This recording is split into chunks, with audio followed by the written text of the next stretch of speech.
Madame, Monsieur, bonsoir. Bienvenue à ce journal du 1er janvier 2017. Voici la une de votre journal ce soir. Sur un ton ferme et déterminé, le président de la République a parlé à son peuple hier soir. Que retenir du discours dans ses pans économiques et politiques? Des analyses dans ce journal. Décryptage aussi avec Ibrahim Chérif, le directeur central de l'antenne télé à la CRTV. Sur un air de fête, la Saint-Sylvestre s'est passée dans une ambiance électrique, mais aussi dans la prière, écho d'une célébration mouvementée dans ce journal. Sur l'heure 31, il l'était, les nouveaux promus de nos forces de défense ce 1er janvier était jour de fête, jour de remise d'épaulettes et de célébration du travail bien fait. Voilà pour les titres. Madame, Monsieur, merci de nous recevoir chez vous. Bonne année 2017. Le président de la République et le peuple camerounais étaient en phase hier soir à la faveur du traditionnel discours de fin d'année du chef de l'État. Paul Biya s'est longuement attardé sur les questions économiques et surtout sur les perspectives de 2017. Et bien que le contexte soit fortement marqué par la crise économique, il s'est voulu optimiste. Il a déclaré être en accord avec le peuple qui ne veut pas revenir à l'austérité. Voici l'analyse de Mélanie BTB. En marquant son accord sur le refus de l'austérité du peuple camerounais, le président de la République fixe le cap des mesures qui doivent être prises pour faire face à la crise économique qui frappe à la porte du Cameroun. Le peuple camerounais qui commence à percevoir le bénéfice des sacrifices qu'il a consentis pendant des années ne veut pas revenir à l'austérité. Je suis en accord avec lui. Ceci nous commande de mettre tous la main à la pâte, dans un parfait engagement patriotique. Il commande donc implicitement au gouvernement de la République de prendre ses responsabilités en revenant à l'orthodoxie de gestion, en maîtrisant la dépense publique, en évitant le gaspillage de toute nature. Le peu de ressources disponibles doit être prioritairement alloué à l'investissement créatrice de richesses et d'emplois. Dans cette dynamique, le secteur privé doit jouer son rôle. Tout son rôle, saisir les opportunités qu'offre l'amélioration du climat des affaires, l'intégration sous-régionale et les accords de partenariat économique qui permettent aujourd'hui d'importer les outils de production en provenance d'Europe sans droit de douane. Si je pense que l'État doit jouer un rôle de régulateur et de facilitateur, voire d'investisseur dans certains domaines précis, je pense également qu'il appartient au secteur privé d'investir partout où existent des opportunités. Par ces temps où la diversification est une véritable bouée de sauvetage pour les économies de la CEMAC, il est bon que nos investisseurs se montrent à leur avantage. Le président de la République, dans son discours de ce 31 décembre 2016, s'est de nouveau appesanti sur les atouts de notre économie. Mais l'inertie qui a fait son lit dans les rouages de l'administration empêche la transformation de ces atouts en plus-value positive. Certains projets structurants sont arrivés à leur terme, mais ils tardent à impacter la vie des citoyens. La production énergétique, par exemple, a été améliorée avec la mise en eau du barrage de Lompangar, de la mise en service des barrages de Mekim et de Meveule, mais cependant la production additionnelle générée par ces infrastructures n'arrive pas à destination à cause du système de transport défectueux. Il faut donc de toute urgence que la Sonatrel, la Société nationale de transport de l'électricité, puisse jouer son rôle, parce que dans cette ambition de transformation de l'économie camerounaise, surtout de son industrialisation souhaitée par le président de la République Paul Biya, l'énergie est au cœur du processus. Sur le plan politique, le discours du chef de l'État a été dominé par les récents événements survenus dans les régions du Nord-Ouest et du Sud-Ouest. Des événements cernés sous toute leur couture par Paul Biya, qui a condamné les violences, fustigé la remise en cause des valeurs fondatrices de la République et exhorté à la négociation. Il a clairement dit non avec fermeté aux atteintes à l'unité nationale si chèrement acquises par le peuple camerounais. L'analyse de Rodrigue Bertrand-Tueno. 27 minutes, c'est la durée du message du président de la République. Plus du tiers de ce temps a été consacré à la vie politique de la nation. Sur ce chapitre, Paul Biya s'est focalisé sur les événements survenus ces dernières semaines dans les régions du sud-ouest et du nord-ouest. Au-delà de sa lecture de la situation et du regret des pertes matérielles, des pertes en vies humaines, le chef de l'État a fustigé les atteintes aux symboles de l'État et à l'unité nationale. Les symboles les plus sacrés de notre nation ont été profanés. Les activités économiques ont été paralysées momentanément. Tout cela, vous en conviendrez, est inacceptable. S'agissant des revendications, Paul Biya a été pédagogue. L'expression des droits et libertés doit se faire dans le cadre du respect des lois. Son exhortation à tenir la perche de la négociation a fait ressurgir le souvenir de l'une de ses phrases choc prononcées au début des années 90. Débattons, ne combattons pas. S'il reconnaît le caractère perfectible de l'expérience camerounaise du bilinguisme et affiche sa disponibilité à explorer de nouvelles possibilités, il est hors de question que celle-ci remette en cause ce que les Camerounais ont de plus cher. Ne l'oublions jamais. Nous marchons sur les pas des pères fondateurs de notre pays, de nos héros nationaux, qui ont versé leur sang pour léguer à la postérité une nation unie dans sa diversité. Dois-je le redire, le Cameroun est un et indivisible. Il le demeurera. Au cours de ce discours, le président Biya a tenu la carotte et le bâton. Mettre la main à la pâte dans un engagement patriotique, le président de la République a pris l'exemple de l'équipe nationale de football féminin pour inviter ses compatriotes à davantage d'engagement patriotique et à servir le devenir de leur pays. Je vous propose d'écouter le chef de l'État dans cet extrait sélectionné par Rodrigue Bertrand-Tueno. À l'exemple de nos valeureuses lionnes indomptables, elles se sont données à fond depuis de longues années, sans rechercher de vaines et précoces gloires. Elles se sont déployées avec détermination, talent et bravoure. Elles ont convaincu par la qualité de leur expression dans le jeu. Elles ont séduit par leur qualité morale et éthique du jeu, qui leur a mérité le trophée du fair play. Elles ont reflété la diversité camerounaise forte dans la défense du drapeau national. Et bien qu'elles n'aient pas remporté le trophée final lors de la CAN féminine 2016, elles ont procuré de la joie et de la fierté à toute une nation. Ce bel engagement patriotique est un appel à tous, chacun et chacune, dans sa situation particulière, pour servir partout le devenir du Cameroun avec sens de l'exemplarité. J'accueille sur ce plateau Ibrahim Chérif, éditorialiste et directeur central de l'antenne télé à la CRTV, qui va apporter son éclairage sur certains aspects clés du message présidentiel. Ibrahim Chérif, bonsoir. Bonsoir, Atta. Alors forcément, la question anglophone a donné le ton et l'allure générale du message du chef de l'État.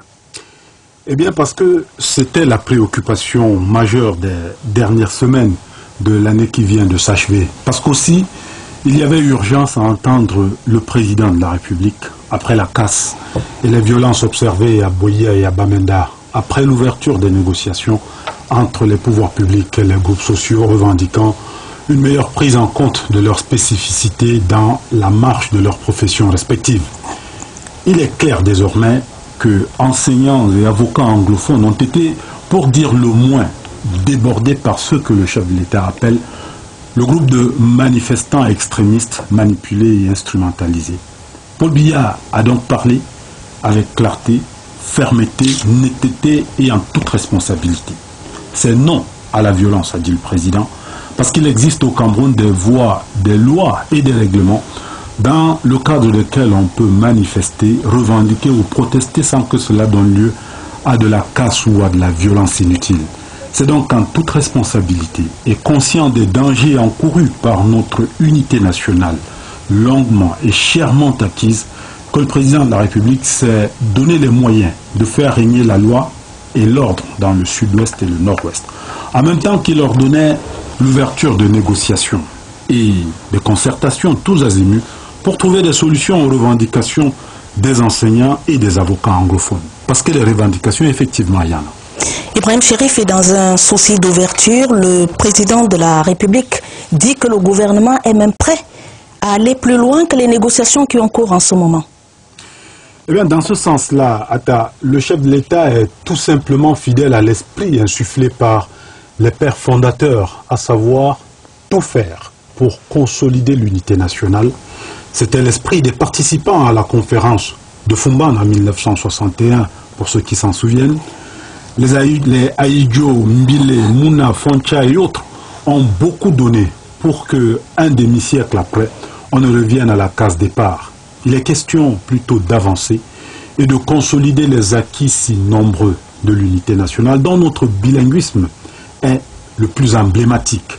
Paul Biya dit donc, lui, à la création d'une commission nationale chargée de proposer des solutions pour maintenir la paix, consolider l'unité nationale de notre pays et renforcer notre volonté et notre pratique quotidienne du vivre ensemble. Mais alors, et cela est dans l'intérêt de tous les Camerounais, vivre ensemble, effectivement, de négociations, une commission de négociation, effectivement, dans le strict respect des lois et règlements de la République, dans le strict respect de la Constitution et de nos institutions.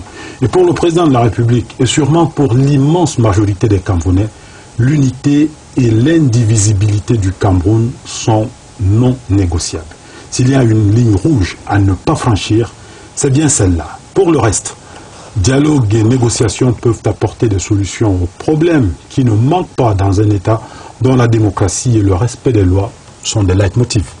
Autre moment fort du message présidentiel, la situation économique au Cameroun, mais aussi dans les autres pays membres de la CEMAC. Ce qu'il faut dire, c'est qu'après le récent sommet de la CEMAC à Yaoundé, des inquiétudes sont effectivement nées. De ce qu'après les résolutions prises par les chefs d'État, nos populations se sont interrogées sur leur sort, avec à l'esprit les conséquences des politiques d'ajustement structurel et la dévaluation du franc CFA qui a suivi. Ça fait longtemps déjà, mais c'est encore là dans les esprits. Eh bien, là aussi, en ce qui concerne le Cameroun, le président de la République convient qu'il n'est pas question de revenir à une politique d'austérité dont les coûts sociaux sont souvent dévastateurs. Il sera question, dans les semaines ou les mois à venir, de mieux maîtriser les dépenses publiques. Par exemple, en limitant simplement au maximum les dépenses de prestige, les gaspillages, les surfacturations, les détournements. Maîtrise également de notre endettement, tout en ne négligeant pas les investissements sur les infrastructures et autres projets structurants. En fait, il est question, de revenir à nos fondamentaux dans la gestion des fonds publics, à savoir de la rigueur et beaucoup de réalisme dans les engagements de l'État. Ce qu'il faut donc finalement retenir, c'est que 2017 n'est pas à craindre malgré tout. Il n'y aurait pas lieu, parce que simplement sur le plan politique, nos institutions fonctionnent partout sur le territoire national. Les remous observés ça et là sont bien contenus et on n'y prête peut-être pas attention. Le Cameroun et les autres pays du bassin du lac Tchad sont en train de remporter la guerre contre Boko Haram. Grand sujet d'inquiétude jusqu'à il y a peu. Non, si tout le monde se met au travail et joue sa partition, 2017 pourrait plutôt nous apporter, pourquoi pas, quelques agréables surprises. Merci Ibrahim Chérif d'être venu sur le plateau du 20h30 et de nous avoir apporté ces éclairages pointus sur le message présidentiel de cette année. Je vous en prie. De la fin d'année. Merci. Et bonne année. Bonne année à vous également. Merci. La suite du journal pour dire que l'adresse du chef de l'État à la nation a rassuré les populations de la région de l'extrême nord. Elle salue la ranimation annoncée de l'économie locale. Paul Biya a dit avec force qu'il faudra redonner vie et sérénité aux régions sinistrées et prendre en charge les personnes déplacées. Abdoulaziz Amadou de CRTV Extrême Nord a recueilli des réactions. Voici son reportage. C'est avec une attention soutenue que l'extrême nord a suivi le discours du chef de l'État à la nation.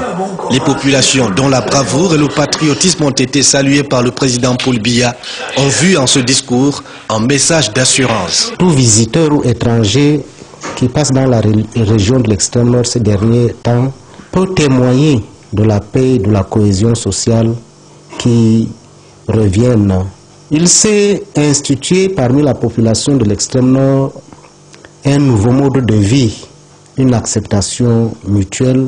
Le résultat obtenu sur le terrain des opérations est, selon les spécialistes des questions de sécurité, dû à une imbrication des contributions des forces de défense et des comités de vigilance. La question des comités de vigilance est bien entendu dans le propos du chef de l'État une reconnaissance de la volonté populaire de participer effectivement à cette volonté, à cette défense populaire qui est la marque de fabrique de notre politique nationale de défense. Ce discours, explique-t-il, pose les jalons d'une renaissance. Cela constitue un moment d'espoir que le gouvernement camerounais va entamer dans peut-être les mois prochains des actions significatives dans ces zones-là, mais également que les partenaires internationaux viendront accompagner. Pour les opérateurs économiques, la reconstruction de la région annoncée par le chef de l'État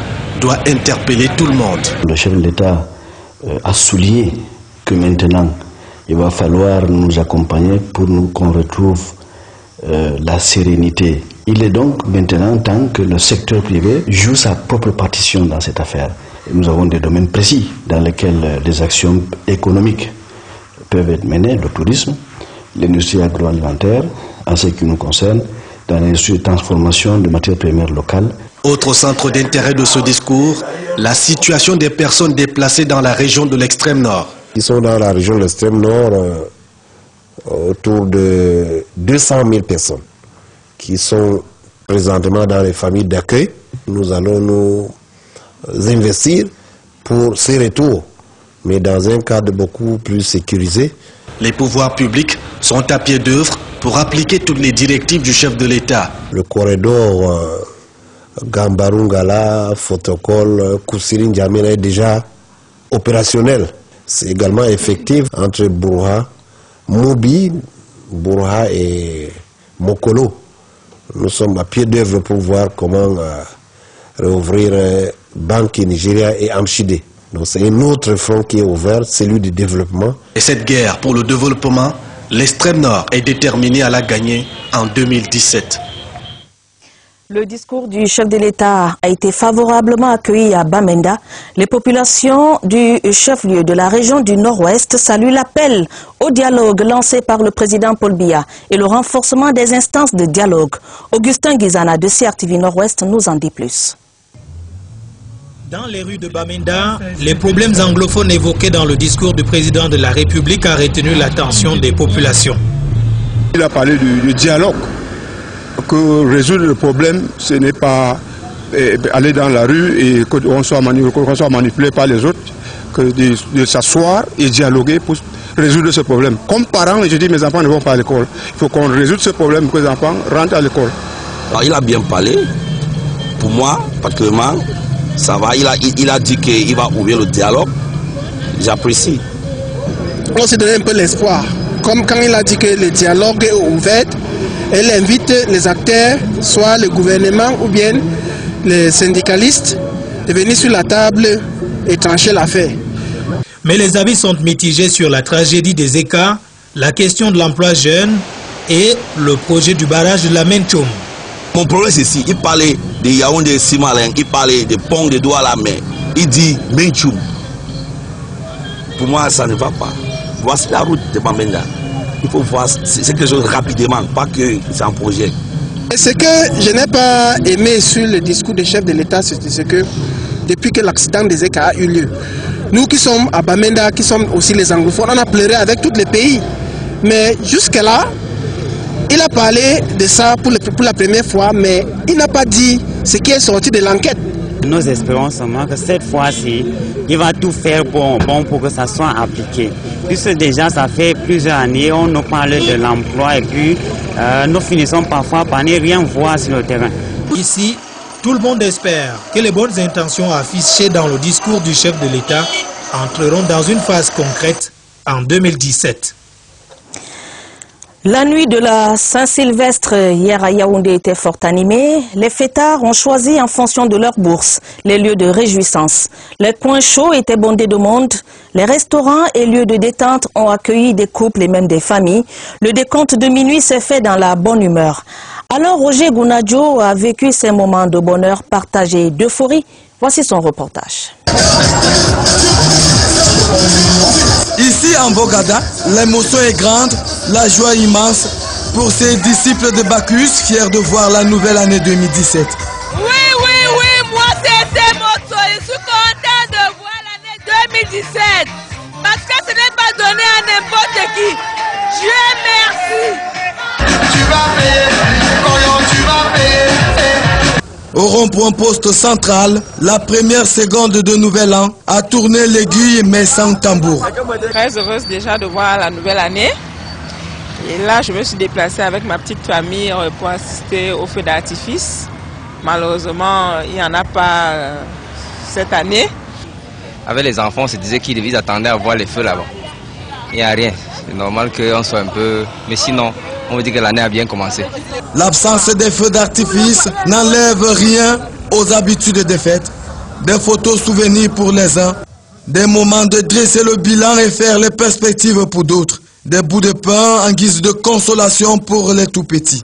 L'attente de la nouvelle année était fort impressionnante pour certains couples et ces familles qui optent se divertir en plein air ici au rond-point Loncac. Juste à côté des charmantes Amazones de la Saint-Sylvestre à des fins commerciales séduisent des potentiels mélomanes au profit du complexe culturel. Dans les ménages, c'est l'instant des vœux. Que Dieu bénisse le Cameroun, que Dieu bénisse tous les Camerounais et que vive le Cameroun. L'année 2016 s'en est allée, la nouvelle s'ouvre, tout en espérant voir les vœux de tout un chacun se réaliser. Le passage de 2016 à 2017 s'est également fait pour certains dans la prière. À la cathédrale Notre-Dame des Victoires et à l'esplanade du stade Omnisport de Yaoundé, ils étaient nombreux, ceux qui ont opté pour le rapprochement avec le Seigneur pour lui demander pardon, grâce et bénédiction. Laurent Chissoukbe nous raconte. C'est une cathédrale Notre-Dame de Yaoundé, pleine à craquer en cette nuit du 31 décembre 2016. Debout, assis ou genoux au sol, ils ont choisi de passer cette nuit de la Saint-Sylvestre en pleine communion avec Dieu. C'est un plaisir de revenir une fois encore cette année, prier Dieu, lui présenter mes projets d'avenir, mes projets pour l'année 2017 qui s'annonce. Prière, adoration, louange et bénédiction ont alors servi de canal pour exprimer le pardon et confier ses projets de 2017 entre les mains du Très-Haut. Première chose, se rendre compte des chutes de l'année passée et pour pouvoir nous relever avec la nouvelle année. Deuxièmement, nous rendre compte de la bonté de Dieu tous les jours, de ce Dieu qui nous a gardés pendant toute l'année 2016 et à qui nous confions toutes nos vies pour l'année 2017. Même ambiance religieuse au stade Amadou Ahidjo, de nombreux Camerounais ont rayé de leur programme du 31 les boîtes de nuit et autres lieux. Ici, le Père Hervé Marie s'est inspiré de plusieurs références bibliques pour exprimer la symbolique de ces dernières minutes de l'année. Il est toujours bon de faire un petit bilan de l'année passée et passer à l'année nouvelle. Alors il y a différentes manières de fêter ça bien sûr, et pour nous les chrétiens c'est de remettre tout ça en Dieu. La cloche de 2017 a alors sonné dans une ambiance de fête. La nuit du 31 décembre au 1er janvier se caractérise la plupart du temps par des histoires assez cocasses et même par des dérives à certains moments. Mais la nuit d'hier était moins mouvementée selon nos reporters. Les hôpitaux et commissariats n'ont pas enregistré de débordements spectaculaires. Sadou Mamoudou, reportage. Incroyable, mais pourtant vrai. La transition 2016-2017 s'est faite en douceur sur les routes de Yaoundé. Nous avons enregistré 4 cas d'accident. Aucun cas d'accident mortel, mais des cas matériels. Et la circulation, elle n'a pas été trop dense. Les gens se sont trop réservés. Et nous n'avons pas eu de débordements à notre niveau en matière de la circulation. Les patrouilles motorisées et autres déploiements des forces de maintien de l'ordre via l'opération La Nuit de la Région ont permis au centre hospitalier d'urgence de souffler. Depuis la prise de service ce soir à 16h30, il n'y a qu'un seul cas. Fracture ouverte de la jambe. C'est une maman de 77 ans qui a été percutée par un véhicule lors de la traversée de la chaussée à Biémassi. Pour l'instant, elle est hors de danger vu ses paramètres à l'entrée et son état après réévaluation. Le sérieux attendu des Camerounais courant 2017 semble d'ores et déjà faire écho. La nuit de la Nativité, nous avons enregistré 32 cas d'accident. Un cas mortel. Pour la nuit de la Saint-Sylvestre, on a eu 4 cas d'accident matériel. C'est plutôt calme comparé à l'année dernière. Bon, c'est vrai que je n'ai pas les chiffres exacts, mais à mon avis, c'est plutôt calme. Reste à espérer que ce calme relatif se consolide au fil du temps, confie volontiers une certaine élite des forces de maintien de l'ordre.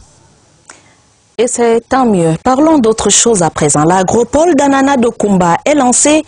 La cérémonie était présidée par le coordonnateur national du programme Agropole au ministère de l'économie, de la planification et de l'aménagement du territoire, Adrien Gobitoman. Cette agropole produira 8600 tonnes d'ananas par an et sera destinée à la consommation locale, mais aussi à l'exportation. Le reportage de CRTV Sud-Ouest avec Richard Talatoden. Des ananas qui attirent du monde à Kumba, c'est le Moukete Estate, un vaste champ d'ananas de près de 120 hectares qui produit quelques 1200 tonnes d'ananas par an. Le promoteur voudrait porter la production annuelle à 8600 tonnes, d'où la recherche du partenariat avec le public. C'est la naissance de l'agropole d'ananas de Kumba. Les documents de reconnaissance sont signés par Godfrey Moukete, le promoteur, et le coordonnateur national du programme Agropole au ministère de l'économie, de la planification et de l'aménagement du territoire, Adrien Gobitoman. C'est la concrétisation du partenariat public-privé pour le développement de l'agriculture. Le sud-ouest également est un grand bassin et la zone de Kumba qui fait déjà de l'ananas et de très bons fruits. Et Moukete Estate Limited a pensé qu'au-delà du fruit qui déjà va dans la région du sud-ouest, il pourrait également s'attaquer dans un premier temps au marché camerounais de des régions septentrionales, mais également aller dans la sous-région. L'agropole d'ananas de Kumba, c'est plus de 400 emplois directs et indirects. Il y a de quoi faire danser la population.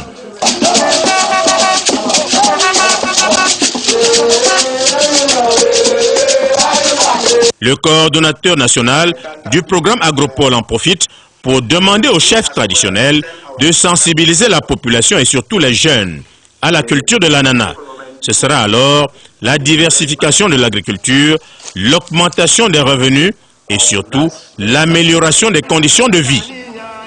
Du sud-ouest remontant du côté de l'extrême nord pour dire que c'est à Fotokol que le ministre délégué à la présidence chargé de la défense et certains officiers généraux ont suivi le message du chef de l'État à la nation. Après le réveillon, Joseph Betty Assomo a procédé à la remise des galons ce matin à Fotokol et à Kousséri. À l'occasion, il a annoncé un don du chef de l'État constitué de motos au comité de vigilance actif dans la région de l'extrême nord. Le reportage d'Elvis Mbimba. Le moral des troupes est plus que jamais bon au foyer du soldat du camp du Bir à Fotokol ce 31 décembre 2016.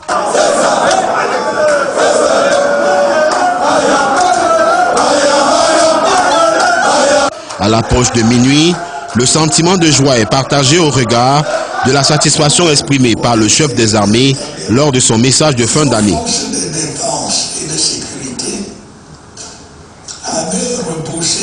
Au réveil ce dimanche à 8 h, Joseph Betty Assomo préside la première remise des galons de ce 1er janvier 2017. 9 officiers, 13 sous-officiers et 20 militaires de rang de ce poste et d'ailleurs reçoivent leurs galons ici à Fotokol. Vers 10 h, cap sur Kousséri. Ici ce sont 5 officiers, 16 sous-officiers et 14 militaires de rang qui reçoivent leurs galons. Au cours d'une cérémonie plus populaire, les populations reçoivent les remerciements du gouvernement pour leur contribution à la guerre contre Boko Haram. À l'occasion, le ministre de la Défense entame une série de remises de motos au comité de vigilance dans la région de l'extrême nord. L'acte qui commence par le logo Nechari ce dimanche se poursuivra dans la semaine dans les autres départements concernés. Le ministre de la Défense demande aux soldats et aux populations de rester vigilants. Il annonce que le déchargement systématique des cargaisons dans les postes de contrôle sera réduit aux camions suspectés. Mais il demande aux opérateurs économiques de ne plus prendre le risque d'envoyer leurs camions sur les routes sans escorte. Pour les forces camerounaises, 2016 aura été une année de guerre intense, couronnée de succès malgré les pertes dans les rangs. Ils sont convaincus, ces militaires, que 2017 sera une année déterminante dans l'éradication du phénomène Boko Haram. Ce dimanche 1er janvier était jour de fête au sein des forces armées et de défense camerounaises. La cour d'honneur du quartier général à Yaoundé a servi de cadre à une cérémonie de remise des épaulettes aux nouveaux promus en grade. Des officiers, des sous-officiers ainsi que des soldats du rang se sont ainsi vus récompensés pour leur travail. C'était sous le regard de la hiérarchie militaire nationale et d'autres invités spéciaux, sous la conduite du secrétaire d'État à la Défense, Jean-Baptiste Bokam. Parmi les témoins de l'événement, notre reporter Oswald Modon. C'est en 3 actes que s'est déroulée la cérémonie de remise des épaulettes aux promus en grade dans les forces armées camerounaises à Yaoundé. Le volet protocolaire pour l'accueil du secrétaire d'État à la Défense chargé de la gendarmerie dans une cour d'honneur du quartier général paraît aux couleurs de la fête, tout en sobriété, mais suffisant pour donner le ton d'une manifestation qui honore le mérite. L'acte 2 est le point d'orgue de la cérémonie. Il consacre la remise des nouveaux attributs. D'abord, les officiers, une bonne brochette d'hommes et de femmes, élevés à divers grades jusqu'au grade de colonel. Leur première action sous le nouveau galon sera de décorer les épaules des sous-officiers, promus pour l'occasion. Le même geste sera répété par les sous-officiers au profit des soldats du rang. Une véritable vague de gendarmes, caporaux, quartiers-maîtres, matelots et autres soldats de première et deuxième classe. La joie des récipiendaires est légitime. C'est un peu le couronnement d'une carrière parce que là on arrive au terminus du parcours qu'on a commencé il y a plus ou moins 15 ans. Vu les efforts et tout ce que j'ai eu à travailler, le haut commandement a trouvé que pour m'encourager, me motiver, ils m'ont donné ce grade d'adjudant.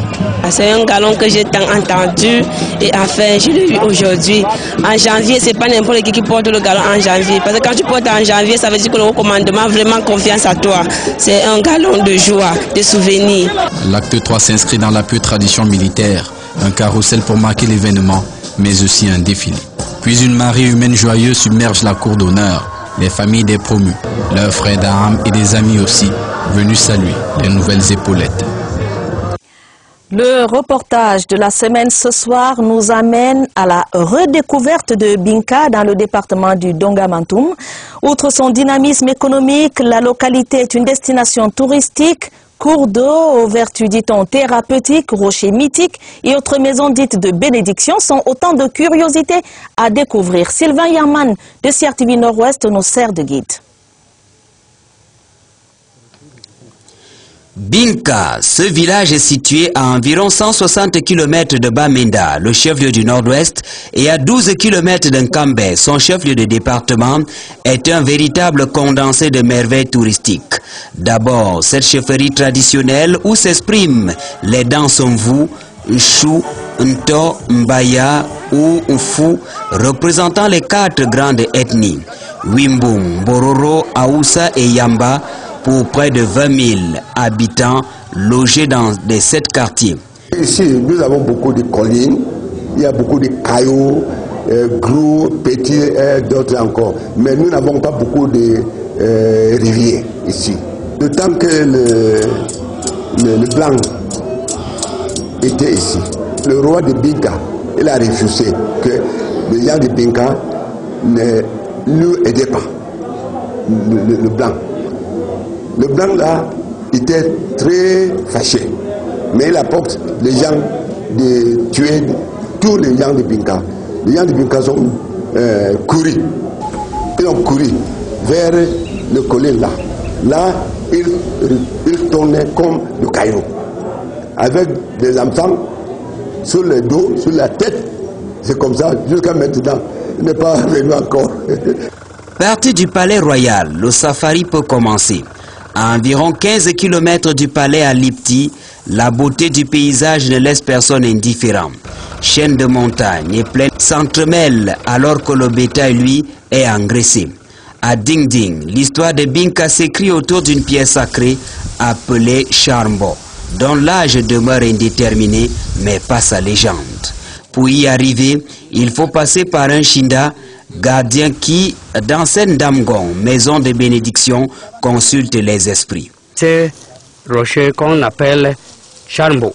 S'il y a quelque chose de mauvais qui va produire dans la communauté ou dans le village, il y avait toujours une indication. Il y a le feu, et aussi on voit les jeunes filles nues, bien rouges, il y a quelque chose qui est mauvais. On prend ce qui tenait en main pour apaiser l'esprit de la roche. Des pierres pour des retraits spirituels, il y en a aussi en Tala. Ici, Betindo, ces deux pierres mâles avec chécha sur la tête et femelles dotées d'un foulard servent au sacrifice, support d'apaisement face à toute situation délicate. Non loin de là, se trouve un marigot nommé Rangong, doté d'une haute vertu thérapeutique énorme selon les Binka, seul d'ailleurs habilité à en faire usage. Binka, village cosmopolite, aux activités agro-pastorales établies, au climat doux, à la beauté naturelle certaine, mérite d'être visité. Merveille touristique qui mérite quand même d'y faire un tour. De l'humour dans ce journal avec Hubert Martial Tagne. Vous vous demandez certainement qui c'est. Eh bien, il s'agit de l'humoriste camerounais Moustique le charismatique, notre artiste de la semaine. Après 7 ans de carrière, son talent impressionne de plus en plus. Une de ses particularités est qu'il sait jouer au pitre, au soulard pour mieux faire des satires, dire la vérité sur les réalités sociales. Voici quelques pics d'humour et d'humeur de Moustique le charismatique avec Steve Tiega et Kembenge. Voici un enfant du melting pot, jamais seul. Ici au quartier Santa Barbara à Yaoundé où il a grandi, la porte des souvenirs s'ouvre ici à la maison sur un écran. Tu te souviens encore quand on discutait à la fête des terrains, quand tu avais mis le poison dans le vin de Lucas? Tu discutes comment? Sur scène, la bière n'est jamais loin, mais n'allez pas croire qu'il n'est pas lucide, surtout sur le sens de son nom. Personne ne parle, je suis à la télé.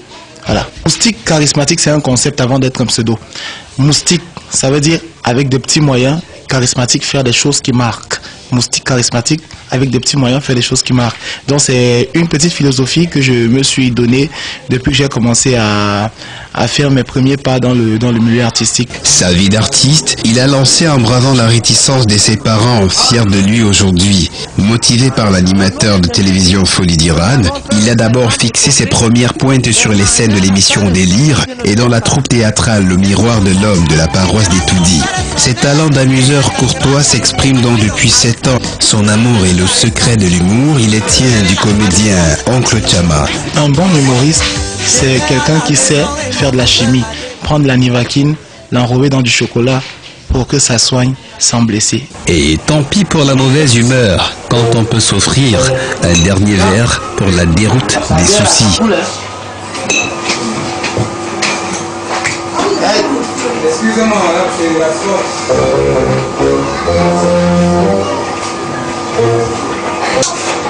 là, tu sais, tu es chiche. Mais sans blague, s'il cherche une bière, c'est qu'il aime bien camper la figure d'un buveur. Le grand ivre du coin qui a le courage de lâcher les vérités sur les écarts et malaises de société. Et quand il le faut, avec les mots très sérieux d'une comédie musicale pour défendre la patrie. C'est ma femme qui me laissera tomber. Tomber, elle va me laisser tomber dans la rue. Parce que je suis de la chou. Mais moi, sans soulever ce gaspillage à la santé. Je vais le malade. Non au tribalisme, non aux ségrégations, non au racisme. Nous sommes un village planétaire. Le Cameroun sera plus aménagé. Déclaration d'humour signée Hubert Martial Tagne. Ces villages, Banjoun et Ngom Sané par Ebolova, doivent être fiers de ce fils du Cameroun qui donne tant de sourires au pays. Et en société, il est salué pour ça. Lui pour qui être joyeux est un devoir, un vœu pour la vie. Un moustique, cela Cela peut faire du bien aussi parfois. Au-delà des frontières nationales, au Gabon, les autorités assurent que le pays est prêt pour la Coupe d'Afrique des Nations 2017. Les billets de la compétition sont déjà en vente et n'attendent plus que les amoureux du ballon rond. En République démocratique du Congo, on s'achemine vers une sortie de la crise provoquée par le maintien au pouvoir de Joseph Kabila. Un accord a été conclu à l'issue de négociations placées sous l'égide de l'Église catholique le 30 décembre dernier. Et puis en Turquie, la ville d'Istanbul a été frappée par un attentat terroriste ce dimanche autour de minuit. Le point de l'actualité internationale avec Alain-Patrick Fouda. En Turquie, une boîte de nuit UP d'Istanbul a été hier dimanche la cible d'un terroriste déguisé en Père Noël. L'assaillant a ouvert le feu sur la foule venue célébrer le Nouvel An, faisant 39 morts et des dizaines de blessés. Cette attaque marque un début d'année 2017 sanglant pour la Turquie, déjà secoué en 2016 par plusieurs attentats attribués soit aux djihadistes de l'État islamique, soit à la rébellion kurde. En République démocratique du Congo, pouvoir et opposition sont parvenus, sous l'égide de l'épiscopat congolais, à trouver un compromis politique. L'accord signé vendredi dernier autorise le président Kabila à demeurer à la tête du pays jusqu'à la fin 2017, en contrepartie de la création d'un conseil national de transition présidé par l'opposant historique Étienne Tshisekedi. Outre l'organisation d'élections législatives nationales et provinciales, l'accord prévoit la nomination d'un premier ministre issu de la coalition de l'opposition.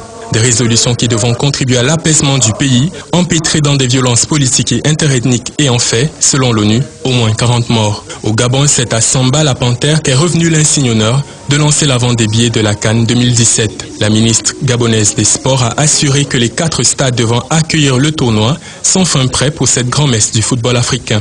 Un événement qui ne souffrira pas du souvenir des avatars de la récente élection présidentielle remportée par Ali Bongo. Les élections, c'est du passé.